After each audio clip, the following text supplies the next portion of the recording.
Hi, I'm J.M. Kenny. Oh, I thought you were going to point. No, I'm going to point. And I'm Vinny DGulio, and this is the Break It Down show. Yeah, I got a couple cool dudes here who've done a lot of cool stuff. I wanted to tell. Not this. We are not cool at all. Swinging and on the tightrope, doing stuff live on remote.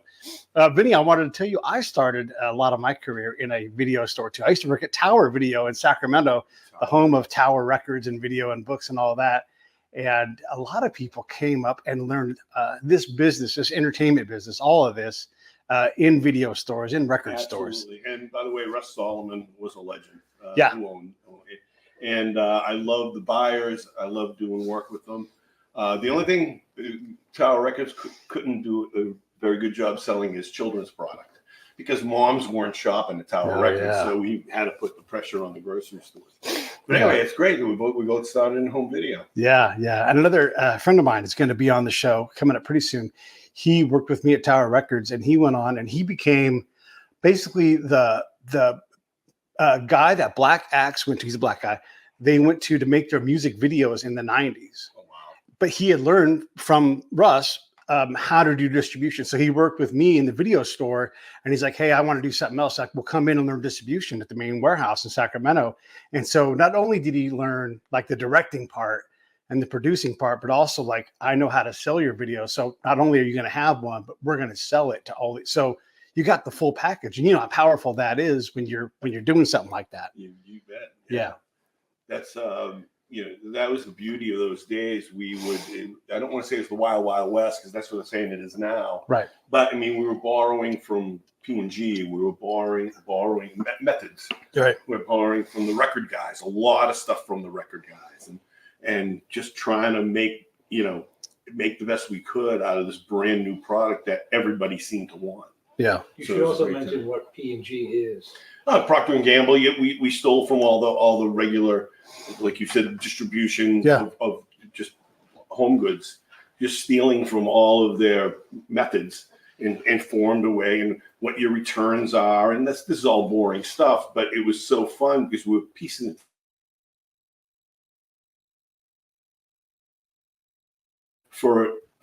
and unfortunately doesn't exist now. Yeah, it used to be that when you went to the video store right away, it was like $150 to buy, I don't know, a copy of it was going to be, or like Stir Crazy. And then someone, maybe you, said, why don't we sell this Jane Fonda exercise tape for $8 and put it right at point of sale and put it on a carousel? And so you're like thumbing through looking for something because we'd all seen the same videos because there were only so many of them. Right. Well, we that wasn't me, but I think Paramount started the low price. I think, right. Or maybe Warner. I think there's an argument. Purple Rain it was $29.95. Flashdance from Paramount was $29.95. But I happen to have the privilege also to work for Playboy, and we would take this month's centerfold and do a half hour. All we did was film the photo shoot for the centerfold. And now we had a half hour, and we sold those for $9.99 on the carousels on the counter. Right. And Tower Records did very well with the Playboy product. Yes, behind the saloon doors. Let's talk to JM a little bit. Hey, JM. I'm actually very interested in this. I've heard this 1,000 times, but it never gets old from Vinny. But who's the genius, and I mean that not sarcastically, that came up with putting all the candy at the point of sale? So, in a candy store, candy's everywhere. Right. And if you go to Target, candy's in a certain section, or the grocery store but then it has point of sale. But when you went to like Blockbuster, you went to like some of those big, they had popcorn and Orville Redenbacher stuff and hot tamales, and it was just like you were going to the movies. Yeah, well, it's hard to trace back exactly who did it first because there were big chains like West Coast Video. Those would I say are geniuses, the people who went around and started buying up all the mom and pops and making them all one, like you said, Hollywood Video. So it was those big chains that started. It may have been Blockbuster, but it was brilliant, and it became how people spent their weekends. They would go to the video store as a family, and who's getting the popcorn and who's ordering the pizza. I just think it was lovely. I just think it was a really great time, not just because it was my profession, but I just think that was a great time for families. Yeah. I think the interaction that people paying attention to something that's going on that normally they wouldn't even think about, but somebody's already thought it for them. That kind of marketing, although I think in some cases can be dangerous, but in most cases it's really like, well, that's totally impressive. I would have never thought that when we're getting my $3.55 rental, you know, I'm also looking at these things that are like original copies, like making their own materials. And that's where I think like when the studio started going to straight to video movies. It wasn't always, if you're a filmmaker, it wasn't where you wanted your movie to go for first run. Right. But at the same time, it's like content now. They throw that word around like everything is content. And I guess in a way everything is, but not the content that we were trained on. Oh yeah, I mean we were trained with the best. And the other thing is running the video stores. I never hired salespeople. I hired movie buffs and film students. Right. And I'd get them before the store opened, and I'd say the same thing every time. Listen, anybody who walks in the store cannot say they're just looking. This isn't a shoe store. Right. They're coming in here. They've always set aside 2 hours tonight to watch something. So don't let them leave empty-handed. Yeah. And you talk to them and did you like that? Did you see this? Because it's very similar and it's awesome. And I used to love the referrals. That was a lot of fun, and everybody stayed on their game that way. And the customers were happy because we usually recommended stuff that was right, bullseye in their taste. Go ahead. I was going to say, well, very interestingly enough, to me, the mom and pop movie store, video rental store, was akin to the mom and pop record store. Yeah, sure. And I remember, as years have gone through, I used to make a ritual every Saturday and Sunday to go to Glendale, California. Not every Saturday and Sunday, every Saturday or Sunday. And there was a record CD exchange is what I think it was called on Brand Avenue. And the guy used to have nothing but used CDs, and he would sell these CDs. But you could trade with them, and I would sit there and just flick through like they do in the comic book store. Got it, need it, got it, or baseball cards. Mm-hmm. And what's interesting is the idea of that kind of permeated. So as I lost my train of thought. We used to go to Brand Street. Yeah, but it was like a pilgrimage. It was something you had to do and see what was new in use. No, it was bouncing off. Sorry, thank you for bringing me back. It was bouncing off that. We'll get to the Parkinson's later in the show, but it was bouncing. The idea that I lost it again. Again, Brand Mom and Pop shop. Mom and Pop. It was a destination for you. You had to go see what was new in used CDs. Well, and I can. So when you worked at Tower, you also had the record store co-located at the bookstore, and so people came in and they wanted us to curate, like, hey, what should I do?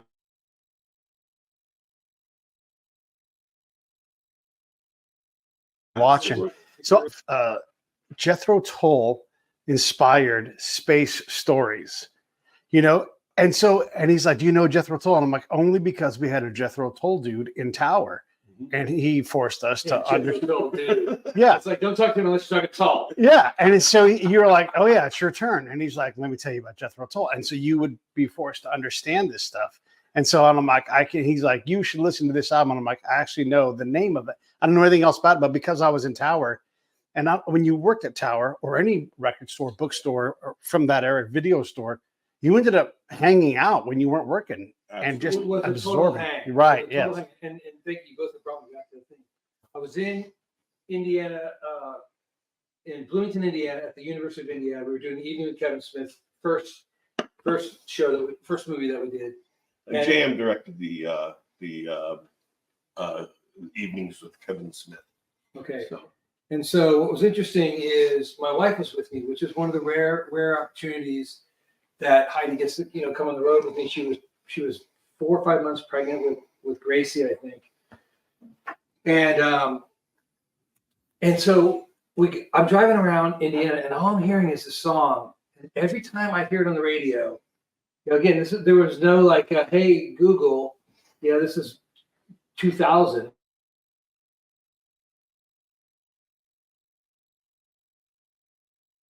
I'm going around, and I'm back talking. I'm not going, that was so-and-so on, KBN, whatever it is in Bloomington. So I finally got so frustrated. I said, I go, Heidi, I want to get this song. I want to buy this song. I don't know who the artist is. And she goes, well, let's go to a record store. We go to this record store, and it's like, the guys, all the displays are written on cardboard. Yeah, CDs here with the arrow, it's like Empire Records. I mean, Right, it's perfect. So there's an old guy, he's got like a bald here, and he's got like almost like me now, but more puffy white hair, and he goes, how you doing today? And an old guy, he could have been 40 at the time. I mean, I don't know. And I said, man, I got to be honest with you. I'm trying to find a song. Trying to find an artist who just wrote the song. It's on heavy rotation on all these. And he goes, can you sing a few bars? Yeah. And I went, sure. And I literally faked like I had a guitar, and I went, I work on a train. And he goes, Pete Yorn. And I was like, how did you know that? And he's like, right over there. And the dude got the sale because he went Pete Yorn. He said 2 words. Yeah. It was lovely that type of energy. I happen to be a little older than you, and I'm a street date guy. They used to call it street date is when the album or whatever Streets it comes out. Yeah. And I used to go down to my Craze record shop in Revere, Massachusetts. Used to go down to a Craze disc shop on a Tuesday because I knew it was going to be the new shipments. And as a result, I've got some original first pressings of some very big records. Right. Alice Cooper's School's Out is a desk. Oh. And you open the desk, and I still have it. And instead of a dust sleeve, it's a pair of panties around, and I still have it. And because you can only get it in first pressing. The record or the panties? The record and the panties, they're all still in my under the age. Wearing them anything? I'm not wearing them or anything. I'm not now. But yeah, I used to love to go down there that first day. That was a thrill. And you're right. And those guys who knew everything, I like to think I could carry myself in the video store with movies, but the music guys are the ones who used to just freak me out because you could say 2 words and they're going, oh, that? Yeah. But you said that's tall. And I think also to your point, the idea of that, it became like in Northern California where I was growing up, it became it used to be called Bass Tickets. Yeah. Bay Area something service or whatever. But we used to get, you hear on the radio and the guy goes, hey, this is, that was a Greg Kinn band. Their show's going on sale in the Fillmore, Bass Ticket outlets. And so we would just go to the record store because the dude had talk about power. The dude had the computer. He could go, I got 2 for Sunday. Well, I remember going, we cut class. I don't know if it was in the morning or the afternoon, but the Rolling Stones were doing the 81, was Tattoo You? Was it? Probably. That sounds right. Yeah. They had the big ramps, which they always do, but and that was Jay Giles, George Thorogood, right at the right time, and the Stones. I think Thorogood, Giles, and Stones. I think it was the lineup. If I remember correctly. Was that A Day on the Green, or was that? It was at Candlestick Park. It's not A Day on the Green. Okay. It was an original Candlestick Park show. But they were standing there, and people just real mellow. This is before they came up with the idea of bracelets and you could go home kind of thing. So we're standing there waiting, and they're taking 2 by 2, and literally there's like 2 people in front of us, and he goes, grabs the 2 people, goes, come this way. And then we start to go move with it. He goes, we're done. He goes, we are done. The show is sold out. Saturday the 19th is sold out. And everybody sat there, and he goes, but we've got Sunday the 20th. Well, they just announced it. Then you could go and get. Still have all the power. I know. Then you could go and get a record, or you could go and get, look at some, and I think the best it got in Atlantic allowed you to have the listening station. Yeah. You could go and there'd be 9 or 10 albums. Tower had those 2. Right? Tower did, yeah. Yeah, especially Tower Sunset. Great story. I'm driving to work when I worked at the university. Yeah. I'm driving to work, and it was the day, again, street date guy. It was the day of the Rising. Springsteen's The Rising. Right. So it's like 8:30, and I pull in to Tower Records on Sunset, and I buy. I go, oh, The Rising, come over, and the kid behind the counter goes, wow, that's the 3rd one I sold. I sold those. You old guys come out for him, don't you? Absolutely true stories. Yeah, thank you, son. Yeah. But yeah, I did come out for Springsteen. Every one of his albums, I would be there on street date. It's amazing. Music doesn't have that power anymore. I mean, a lot more people probably listen to a single song than ever before. But when you went to Tower or whatever the regional place was, because Tower was more regional back then. I mean, it turned a national. right? Right. But Tony the Tiger Lopez was a local fighter, and when he won the title, he'd come in and buy, and this is a big deal, but he'd come and buy a stack of CDs. You know, back when you bought 20 CDs, it's like, who the hell is that guy, right? But he'd have his glasses on after the fight, and all the Sacramento Kings players that lived in the area would come and they'd buy videos and all that whole thing. And so you were a place where even the famous people from your area would come and go and do all that, right? It wasn't. I mean, media now is, well, like almost everything else, it allows you to isolate. I mean, it allows you to, I mean, I was thinking about this. You could sit here. I could basically turn on my iPhone. I could do this with you at your home an hour away, and you in Boston if you wanted to be. I can be ordering pizza simultaneously on my phone or on the computer to be delivered. I can get alcohol delivered, which I never thought they would see that day, as long as there's somebody 21 to sign it. Yeah. And the idea of, hey, you don't have to leave your house, but that's the objective was the house is where you came and ended your day, most likely, and started your day. It wasn't like sitting around for 6 hours in the middle of the day looking out of the house. Yeah. Right. And I think for me, being in the entertainment and the film industry in general, I mean, it's specific. It was about, I would walk around, and I guess this type of guy today would be a nuisance, but I would walk around and I'd go, hey, I got an idea. What do you think about this for this particular interview? What do you think about this for this camera move? And I might be talking to my assistant, I might be talking to my associate producer, my producer, my whatever, the director if it's not me. And the idea of that communication is if somebody says something or laughs at something you were not laughing at, and you go, why'd you do that?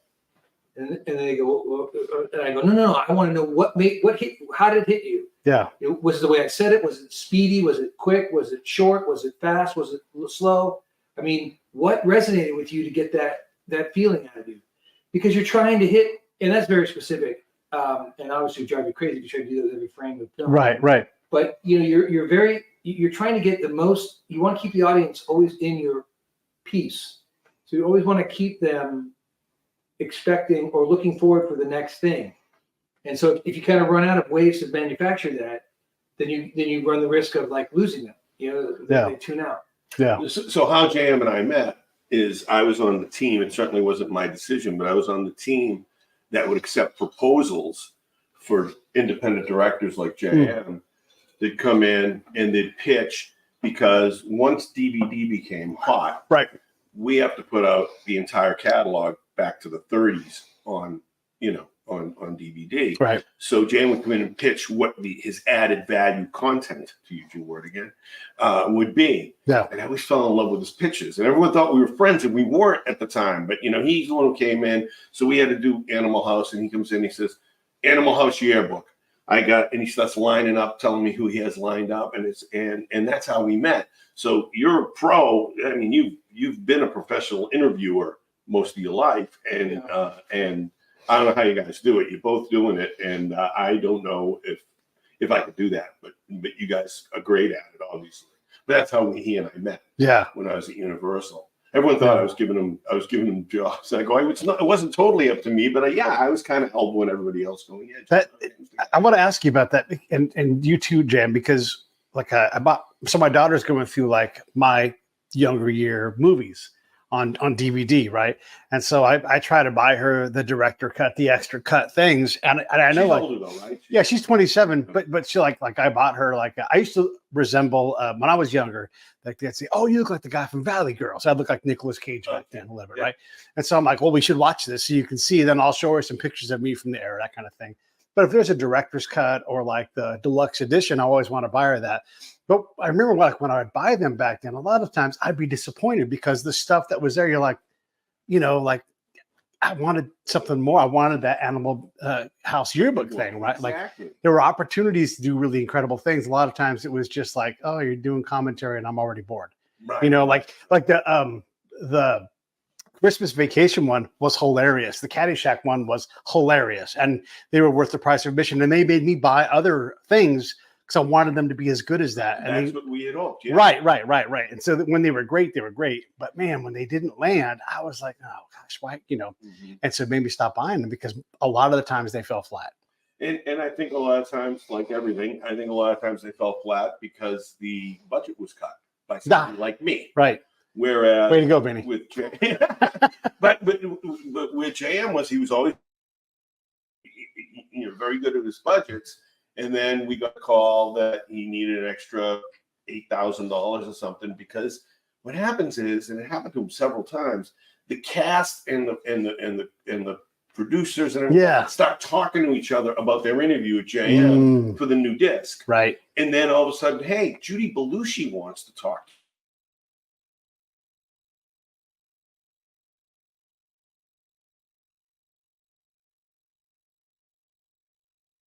Belushi, but he had to go to Martha's Vineyard. Yeah. So, but the ones where a studio would accept the budget and then decide, get cold feet, second thoughts, now cut him down, cut a quarter of that out of there, and then he's screwed, because that's what he built his whole thing around the budget, and now you're taking some away, but you want the same quality. Well, it doesn't work in any area. Yeah. And sorry to ask such a hard question, but you built it. The funny thing is that the group of guys that I came up with, which is like a short list, like Laurent Bouzereau was a pioneer, Van Ling was a pioneer in this business, Charles Kislyak. And they were all great guys too. I worked with all of them. Sure. I mean, then there are general guys like John Straley, Mike Brosnan, Jeff Lerner, guys that I worked with in a different phase. But it really was an owner-operated. Colleen Ben, who was responsible for hiring most of us for Universal Signature Collections, said, I don't really hire companies. I really hire producers. Right. And we would piecemeal everything together, but there was none of this like uber hypersensitive security. I mean, we a lot of times worked with the three-quarter deck, three-quarter inch tape. Yeah. We were shooting beta SP or beta regular, and it was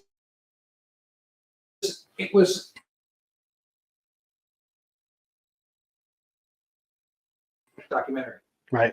And I accordingly to the two budgets and say, this would be good for 30-minute budget, this would you get for 60-minute budget.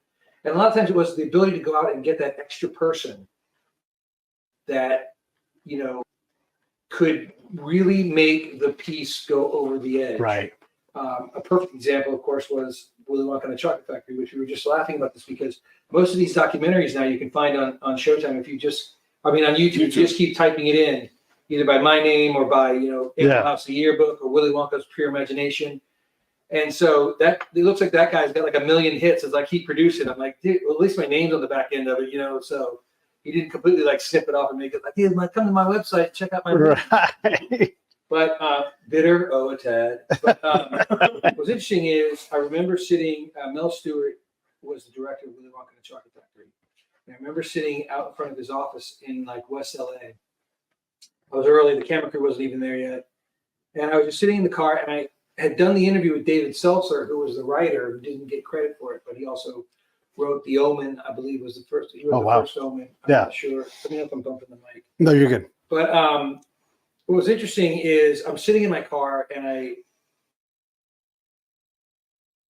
I had said this. I said, no, we've tried almost every angle, with the exception of, starting to go to you guys, because publicity and agents and all that management company just shutting us down. He goes, I'm going to give you his number. Call him. I know he's at the home. A little like 3x5 index card. I think I kept it because it said Gene Wilder had his home phone number. Yeah. And I figured I got to find a time. He's 3 hours ahead. And I was sitting in front of Mel Stewart waiting to do his interview for the documentary. And I called, and I got this like really like sweet, hello. And I said, hi, this is J.M. Kenny. I'm calling on behalf of Warner Brothers and the special edition DVD documentary for Willy Wonka. Can I speak with Gene Wilder? And he's like, yes. And I'm like, how are you starting to sell? Good. He said, I'm in the middle of painting. And I went, oh, your house? And he goes, no, watercolor. Uh-huh.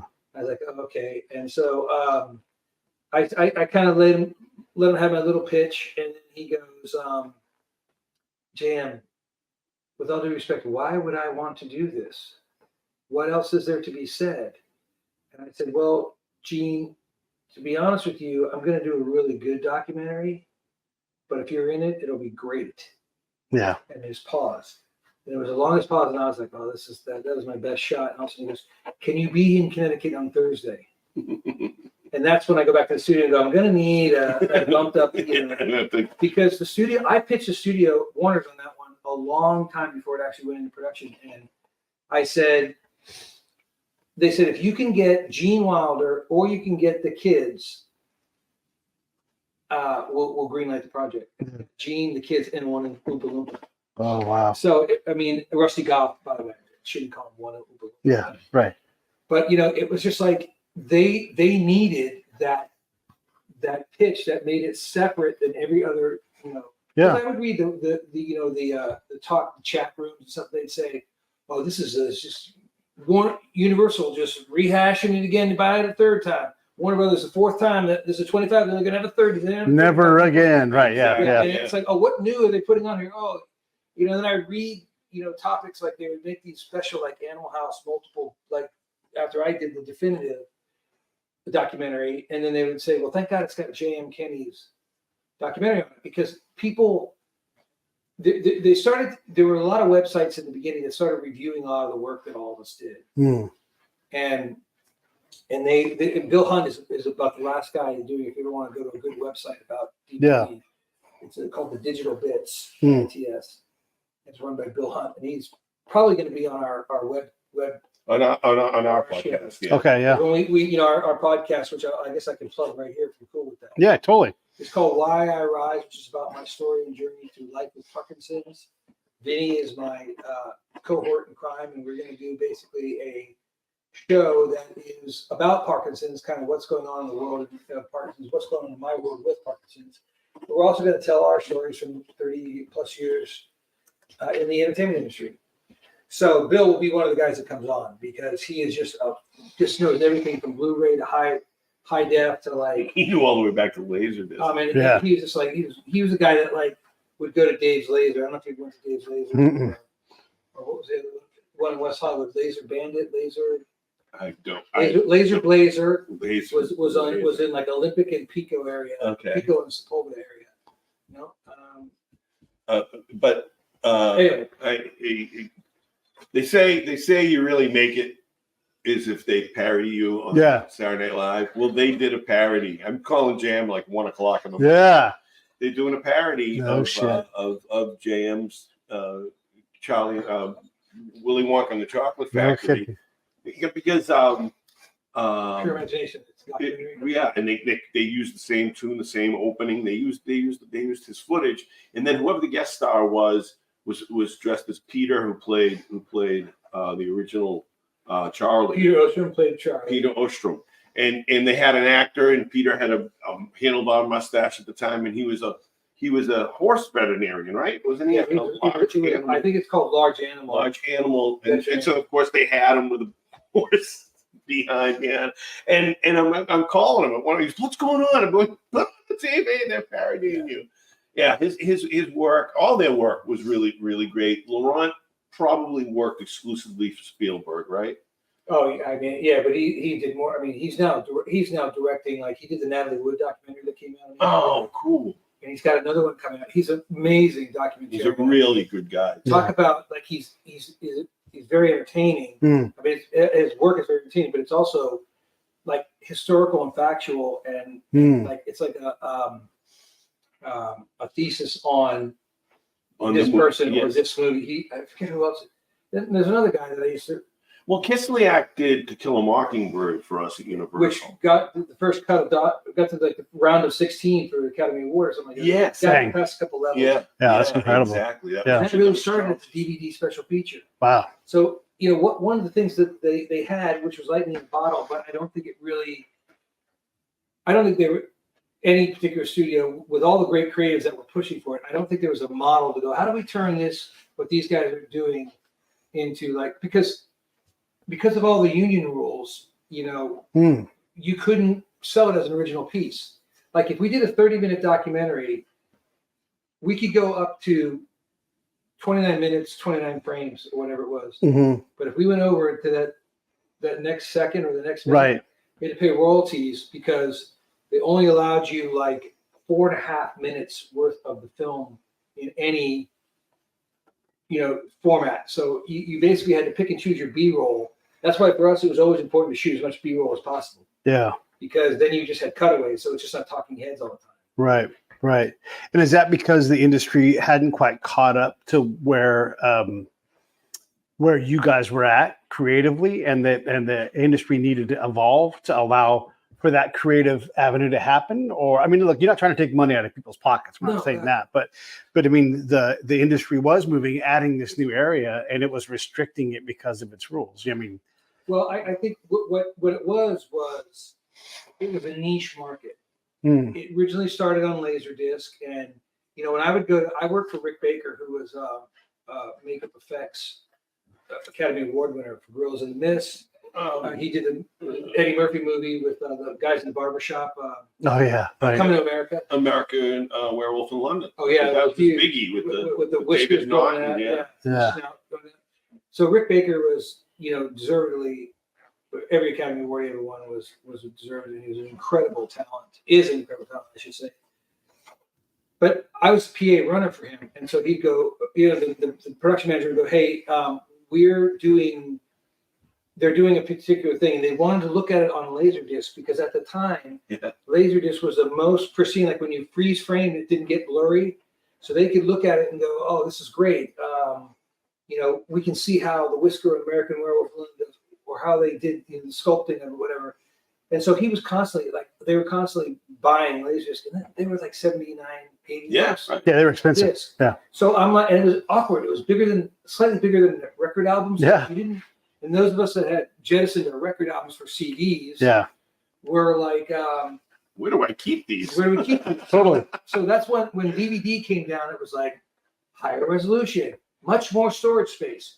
Because when I did the documentary for Dante's Peak, which was supposed to be the first special edition, I think it came out on, I think the week that it opened, it came out on both DVD and Laserdisc. Mm-hmm. It did like 700 Laserdiscs and like 13,000 or 25,000 DVDs. And those were the early adopters versus the dinosaurs at that point. But these places were like literally opportunities for people to just research their topics. Yeah. And so it wasn't looked at like it was an entertainment value. So all of a sudden, going back to the union, what happens? The union, not the union, but what happens is that the studio started to say, well, it's a $1 billion business. And all of a sudden it was like, what?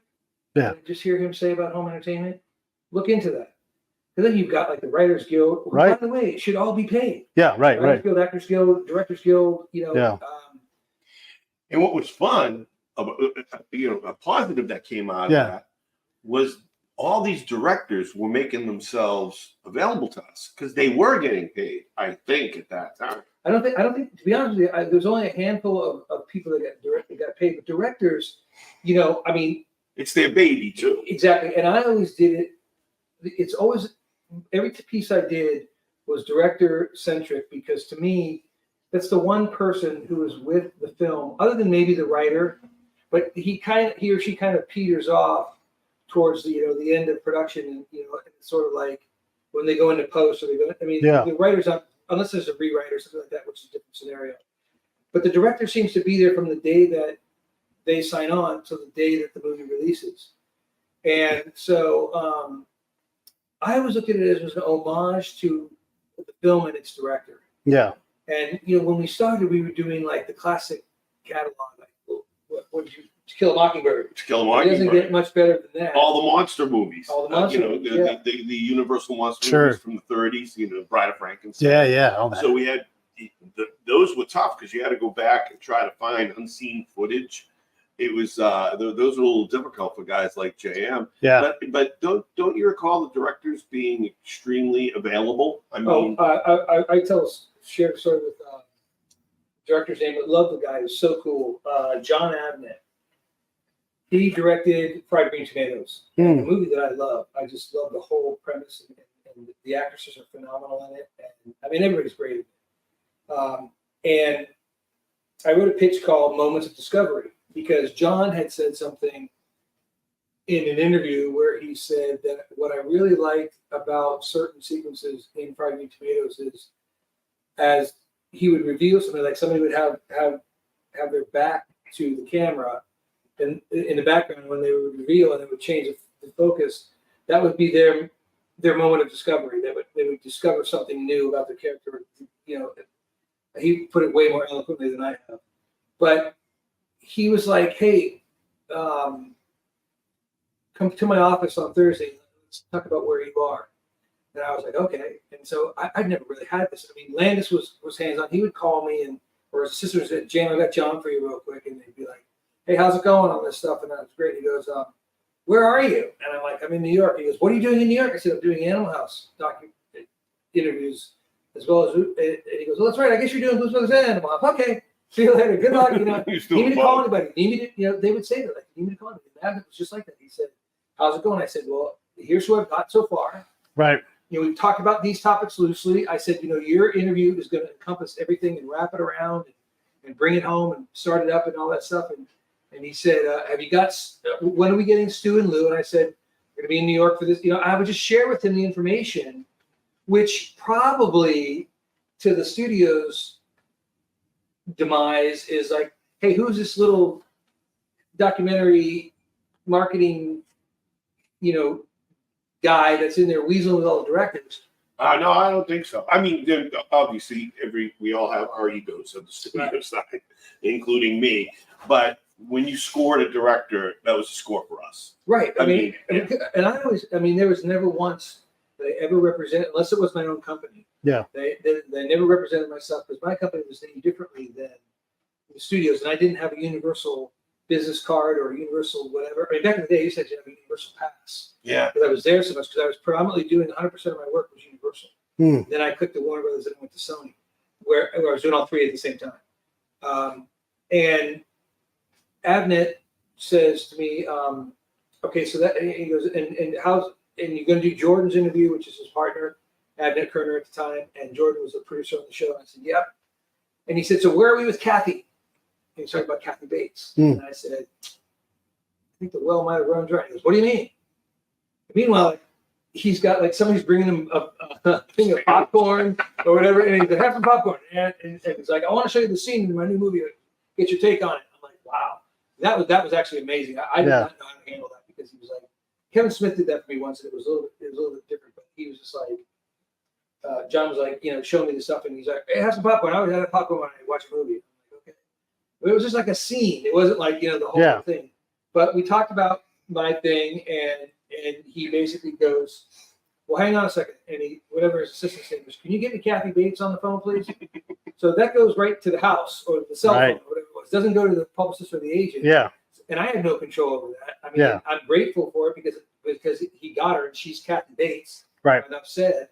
But the idea that that he picked up the phone, like, right, and she goes, "John, I got Kathy on 4." And he, on speaker, he goes, "Hey, how you doing, Kathy?" And she's like, "Great, John, what's up?" He's like, "I got this great young man sitting in front of me, and he's doing a documentary on fried green tomatoes." She goes, "Uh-huh."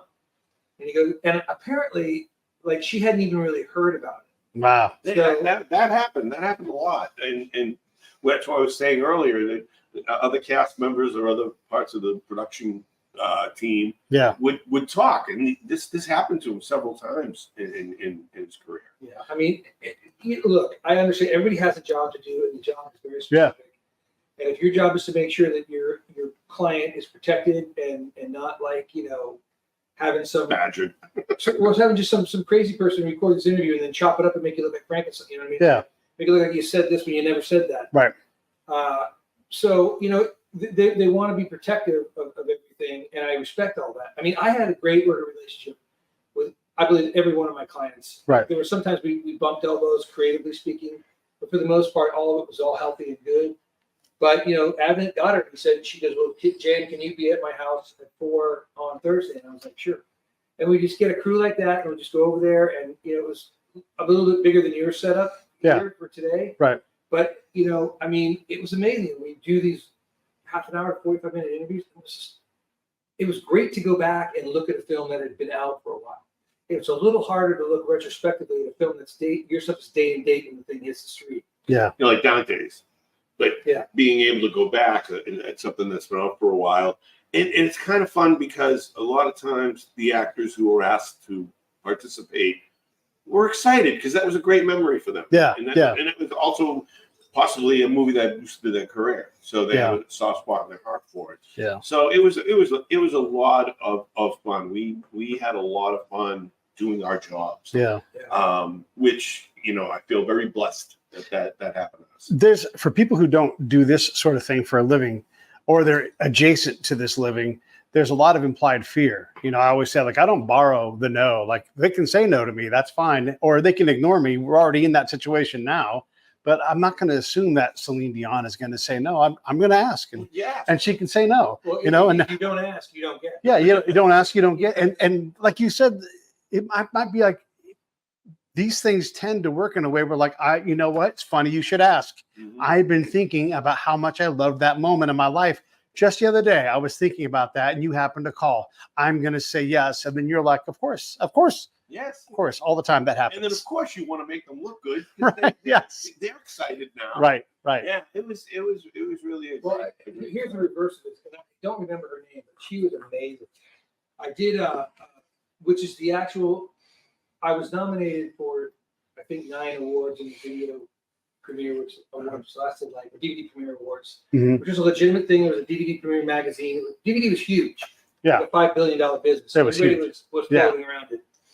And they had these award shows. And I remember I won for MASH, enlisted : the making of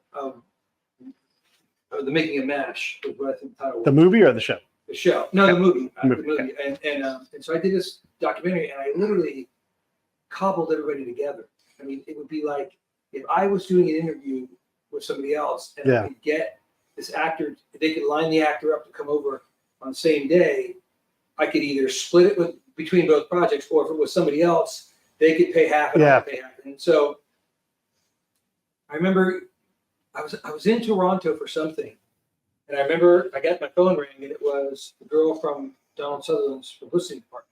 Yeah. And she goes, "Hi, is this J.M. Kenny?" And I said, "It is." And she goes, "Hi, I'm so." I said, "Oh my God, how are you?" So Yeah. She goes, "What are you doing?" I said, "I'm in Toronto." She said, "What are you doing in Toronto?" I said, "I'm working behind the scenes on a show." And she said, "Well, do you have a few minutes?" I said, "Absolutely." And she said, "I got your request for Donald Sutherland, and he also has 3 other requests, all in the same time frame. He has one from a company that's doing a show called, I think it was History versus Hollywood or something like, where it was like, the MASH unit. They would talk to MASH unit nurses Surgeons and stuff. Yeah. or if it was, like the Aaron Brockovich story, they would talk to real Aaron Brockovich. So she said, "Listen, I don't know about this History versus Hollywood, and the other one is for Clint Eastwood's, like, I don't know, 80th birthday or something." Okay. It was the American. We asked this the last time we were together. What's the American something on PBS? American Standards. American Napster. American Masters. American Yeah. Masters. Oh wow, that's a big deal. So they basically said, she said, out of all of them, I think the one that will be the last test of time is your documentary on the DVD for MASH. I said, "Wow, that's a compliment." She goes, "So I would like you to, I'm going to turn these people over to you, but I'm going to let them know that you're the point." And so the first guy that calls American Master, and he goes, "Look, dude, we'll be in and out. Just set your setup.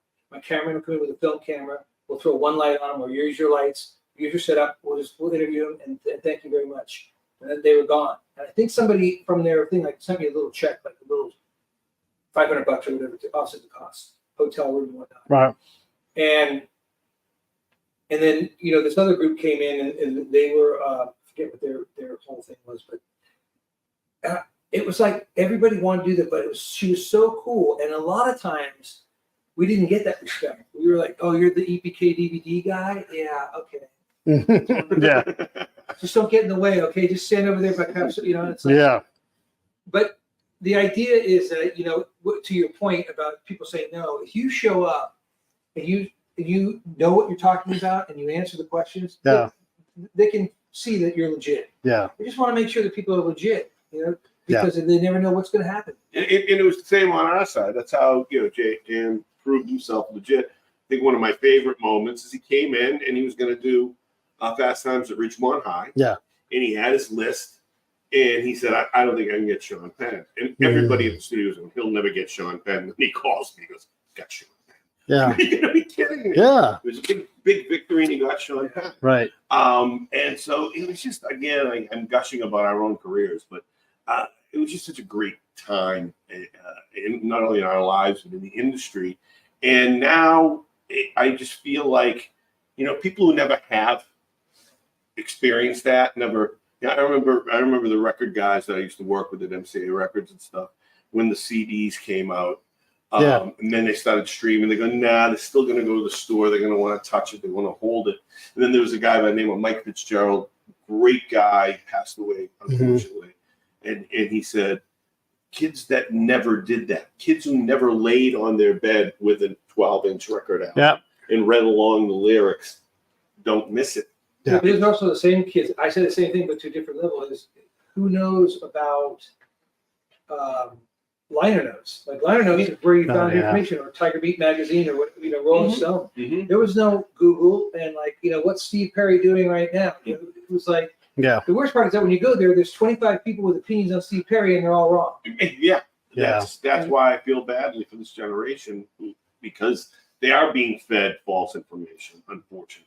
There are also guys like there's a guy named Jeff Traeger who's worked all up and down California, and he broke acts. He broke songs. Okay. So Ike and Tina Turner, he used to live with Wilt Chamberlain. And he just had this life where he, because of what he did, he knew people. And he broke, at least regionally. And if you break something here or up north, it breaks. It stays broken all the way around the world. I was in Boston. All the stuff from He broke Chariots of Fire. He broke that song. Right. He was the guy that handed out the Coke and the money, and he's like, let's break this song. And they're like, dun, dun, dun, dun, dun. And then bam, you know, that song goes worldwide. We don't have those tastemakers like that in that way anymore. Now we have influencers. Yeah, right. We have influencers. And I don't want to be an old man and everything, but it doesn't have that same weight because we don't all watch Carson. We don't all watch these things because we look at like ratings, and if you get 500,000 people to watch your thing, it's a smash hit. Yeah. You know, and in French, you should get 21 million a week. Yeah. You know, Right. Yeah. You know, at different times. Right. I'm not a cranky old man about it. Yeah. I guess I just relish those times so much. I'd love everybody to experience them. Yeah. Well, I think we were in our groove, and we were not there to sit and observe. We were in it. Yeah. So I think when you're in it and you're making stuff and you're traveling, I mean, I saw the world. I tell my daughters, I'm like, if you can get a job where you can experience things, because life really is an experience. It's not, you know, about how much money you make. It's not about how many houses you have or how many cars you have, or what type of cars you've had. It is about what you've seen, what you've done. And it's even like going and say, well, I've seen the Sistine Chapel, you know, but I painted, you know, with so-and-so who's, you know, it's a terrible analogy, but the idea that, you know, I use this story a lot when I talk about raising your hand before you know what the hell is going on. Yeah. Is I remember being in a meeting and they said, we need somebody to go to Hawaii. And I went, and they said, you sure? Here's the deal. I'm all good. I'll do it. They're like, great. So I got all the details lined up. We brought a sound man from Los Angeles, flew into Honolulu, got to the hotel. Everybody was there. It was for a film called Stealth, which was released by Sony Pictures. Yeah.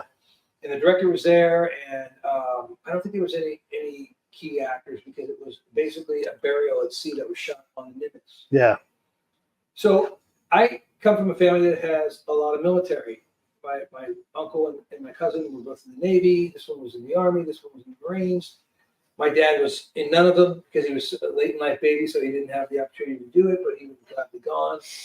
And so I'm sitting there, and we get up the next morning, and there's a maxi van waiting for us. It's total Hollywood, you know, a cup of coffee. Everybody's a little pie-eyed, you know, 6 o'clock early. And we start driving, and I'm waiting to kind of like, I'm like, well, where are we going? I mean, what do we do? I don't see any ships. I don't see anything around here. And so we get to this Quonset hut with these very distinct lines. The guy goes, "Do not step over the blue line." And I go, he goes, "Don't even like cross you. Don't even go like that." And I said, "Why?" He goes, "Because the Navy will shoot you." Or the Air Force will shoot you. Well, I forget which one he was, but anyway, it was the Air Force will shoot you. But the lines are like this. Yeah. They're like, you know, if you're, and I know he was giving us a hard time, but so I started chatting to that guy, and I said, "So how does this work?" And he goes, "What do you mean?" And I go, "Well, where do we get the boat? Is it Yeah. docked somewhere? And he goes, no, the boat's 200 miles out to sea. I'm like, okay, all right, so how do we get out there? We go like a little skiff or like a little smaller boat? And he goes, no, we're flying out there. And I was like, okay, great. And then he kind of walked away. I wish I had a camera with me because you probably would have seen my face go 200 miles, flying, out to sea, no land, landing on the fucking deck. Yeah. And my anxiety went, Yeah. and I was like, so this guy turns the corner. I'm sitting there going, how do I get out of this? Do I fake a heart attack? I mean, what are my ways out of this? But thank God, because I mean, I am the anxiety level that I've lived with for 59 years of my life. It's a matter I didn't actually have a heart attack. Yeah. And so this guy comes down, and all of a sudden, like this, he's like, the way the sun was lit behind him, it was like Val Kilmer Yeah. from Top Gun. Spiked blonde hair, mirror sunglasses, great looking guy, clean shaven, jumpsuit fits in perfect shape. Right. He's carrying like a 12-inch like hoagie or Subway sandwich, big like sub sandwich. And he's got the boots, and he sits down and he goes, "Hey, how's it going?" I go, "Pretty good." And he just chatted me up, and he said, "What are you doing here?" And I said, "Well, we're coming to shoot some footage on of people shooting the footage on the deck of the Nimitz." He goes, "Oh, cool. That's awesome." He goes, "Everything's good." And I said, "Yeah." And he could just tell that I was like about to go into flop sweat. Yeah. I was literally going to lose it. And so when you get in there, they give you the whole safety rundown, but you're on a plane. You probably been on this plane called Pod Flight. Yeah. It's like a VIP mail thing that runs or needs supplies. Yeah. It's a prop job. It's like half the size of a Southwest Airlines jet. Yeah. And all of the interior, like all the plastic and stuff that you see, like you pull a window sheet, there's only 2 windows directly in the center of the plane. And everybody, the pilots are in front of you. And the back end goes down like this. Yep. And so when these guys walk on, they go, "Okay, a couple of notes here. You got your cranial cap on, you got your deadening earphones, you got your goggles on." And he goes, when we go like this, it's going to be the signal to let you know we are landing on the ship. So he's like, and everybody's like, high five and shit. I'm just going, I'm fucking dead. I'm going to have a heart attack. I'm never going to make it. And so the plane takes off, and these guys are like this, they're like laying on the back of the thing. So I drank a 48-ounce thing of like Fiji water. Yeah. And now I got to pee. So I'm literally bent over like this. By the way, the grip that got on the same flight with me at the same time literally put his head on the not luxurious and comfortable seat. Right. And went out like that. And I've always been envious of people that can fall asleep like anything, like in the fireworks display they were asleep. Right. Yeah. Right. And so so the Val Kilmer guy looks at me and goes, yeah. You okay? You okay? I just got pissed. He goes, "And no bathroom on this flight." And I'm like, "Yeah, I know." He goes, "All right, be good." So I'm just sitting there just like, God, do I pee in my pants? I mean, that's got to look embarrassing. Maybe I could say I was scared, but I don't know what I'm going to be scared about because I don't know what the fuck I'm doing here. And so, and my cameraman, of course, is up with the director, and they're doing interviews. Like in this loud, I'm sitting in the back of the plane going, or the front of the plane, I guess technically. So I hear this, through my dead in here. And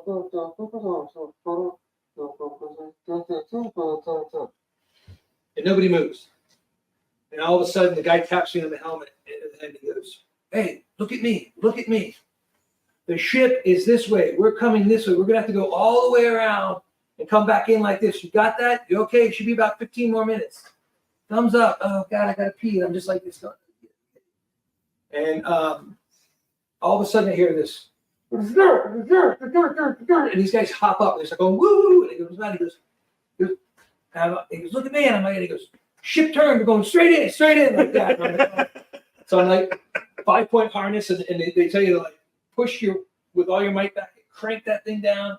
And then there was just like this moment where you're bracing. And he's going, hey, trying to keep me from fucking going bananas. And the thing hits, and you catch that tail hook. Yeah. And all of the fluid in your body goes because your body stops, but everything inside goes like this. And then you get out, and the hatch is coming down. And they're like, "Don't touch your luggage. Let's just get off the thing." Like, why are they yelling? It's just go. And they're like, they make a human wall so none of us stumble off the deck of the aircraft carrier. And he goes, come on, let's hurry up, because there's an F-14 right there. I can see it's coming right behind us, so hurry up. And then there he is in the distance. I was like, where, what? And next thing I know, I'm having chocolate chip cookies in the captain's quarters. Wow. Using the bathroom. And I said to the guy, is there a toilet I can use? He goes, right here, best head on the ship. And I was like, okay, thanks, mate. And it's all like maple wood, and it's like, it's not a rack with a picture of the girlfriend up there. But it was an experience that I would say, if you ever get a chance to, I'm a big proponent of the military. Yeah. I think that you need to see what military people go through. Absolutely. At 19 years old. They're asked to protect the world at 19 years old. Yeah, exactly. Little bitty babies. Yeah. And so I would say, if you can ever get on one of these things, do it once and never do it again. Yeah. We have done an hour, by the way. We didn't even get into Parkinson's or anything, but I guess we'll have to do another one, We can do a part 2. But yeah, let's do a part 2. Vinny, anything you want to say in closing before we wrap this thing up? No, please do check out Why I Rise. Like JM said, it's about his journey, but it's also very uplifting, because we're trying to reach the families of Parkinson's, people with Parkinson's, and the actual people with Parkinson's, trying to cheer them up. Let's have a good time. We tell stories like this. Jan will talk about, what he did, yesterday, and how he laughs at himself at some of his challenges. And it's just a really great way to spend a little bit of time and talking about the disease, but not being bummed out about it. And I just want to thank you, Peter. Oh, thanks, man. I think it's awesome that you came out here and wanted to talk to us. And thank you, and I hope we can do it again. We will. We will soon. Before you jump, did you hit No, I'm giving you the last word. I just want to say again, thanks for taking the interest. I mean, we have this website out because we want people to realize that Parkinson's alone is an isolating disease. People do not like to come out. They feel their body doesn't work with them anymore. They don't like the way their facial expressions are, or their voice goes away. And a lot of times it just feels a lot easier to stay home than it is to go out and even take a walk.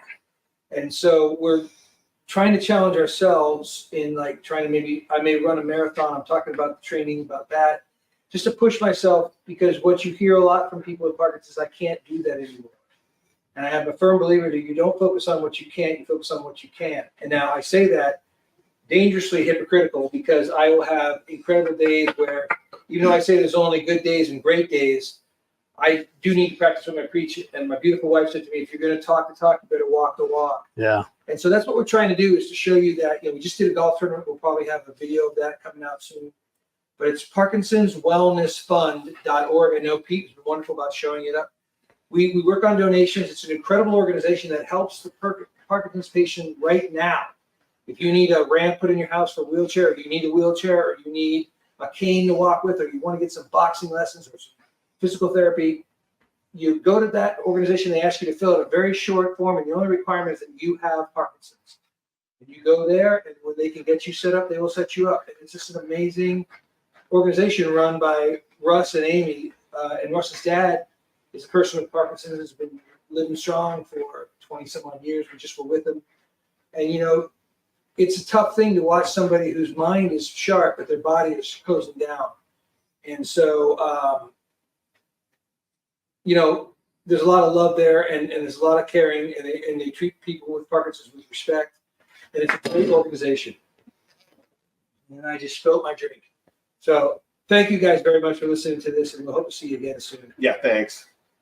Hey, thanks for watching the show. I really appreciate it. Right here, you can subscribe. Please do that. It makes the show grow. Hit that notification bell so you know which incredible guest is coming up next.